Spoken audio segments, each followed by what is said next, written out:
ปลาทองคำได้มาตัดลำมันเตรียมพร้อมเนาะเล็กก้นได้มืออื่นนี่ได้เอาโมไซเนาะมาแก้ลำมันออกมาอย่างมันนี่ตัดลำมันเลยได้ตอนแรงวันนี้ผู้ข้าตัดลำมันเตรียมพร้อมมืออื่นสิได้ก้น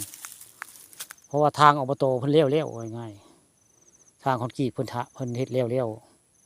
ผู้ข้าตัดลำมันแบกออกจนป่งใหม่ผู้จนป่งงามแล้วง่ายผู้ตัดรอพอสิกลกับบริกลเนาะทางบัวเลี้ยววันนี้ทางอบตเลี้ยววันผู้ข้าก็สิได้กลประมาณนี้กลวันไปขายอย่างงานอื่นเนาะวันนี้วันที่11จ้ะผู้ข้าก็ใช้เอาน้ำมันไปขายวันนี้มีการเอาน้ำมันออกไปเอาโมไซค์ได้เก๋น้ำมันออกมันนี้เพราะว่าเตรียมการมืออื่นเนาะมืออื่นใช่ได้อันมีการทั้งไทยส่วนพ่อมือนี่พวกข้าเนาะมันนี่ภารกิจทั้งไทยส่วนมือทั้งก้นมันมันนี่คือเตรียมการเอาจะได้แก้มันออกภารกิจเอาแก้มันออกจากส่วนมือนี่ก็จะมีการก้นมันไปขายเลยยังมาแก้มือนี่ก้นทั้งแก้ทั้งไทยมือนี่ไม่ใช่รถยนต์โมไซค์เนาะแก้น้ำมันออกนี่คือการแก้น้ำมันออกได้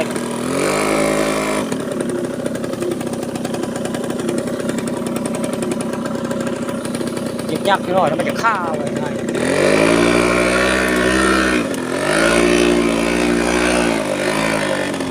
วิธีการเอาน้ำมันออกจากส่วนโดยพอได้ใช้คนหน่วยงานสะดวกไฟเก๋ออก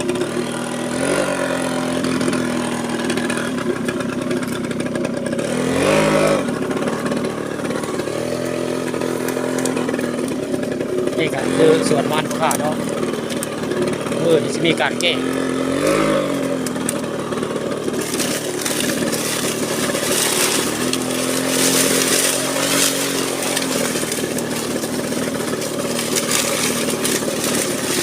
แก่มันไว้แล้วกันรถไทยกับเจ้าออกมามือนี่ไทยพร้อมยกลองพร้อมมืออาจคือสิปูกมือนี่แหละพื้นที่ผู้ค้า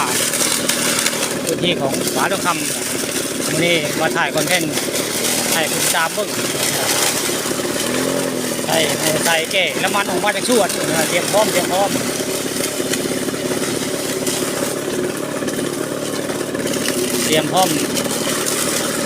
ี่ได้ปลูกใหม่